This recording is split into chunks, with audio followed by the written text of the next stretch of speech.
Samantala, kinumpirma ng talent manager na si Girlie Rodi sa pagpanaw ng OPM icon na si Haji Alejandro sa edad na 70 dahil sa sakit na colon cancer. Ayon pa kay Rodis, hindi na maglalabas ng pahayag ang pamilya Alejandro at humiling ng privacy. Taong 1976 nang nag-umpisa ang karera ni Alejandro sa circus band at binansagang The Original Kilabot na Kolehiyala.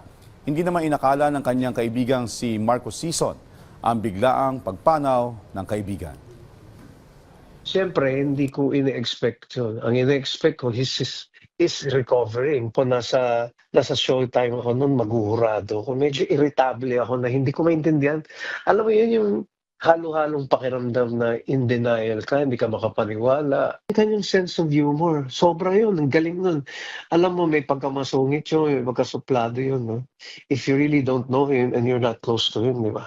Yun yung mamimiss ko kasi wala naman kaming ginawa kundi tumawa sa kanya.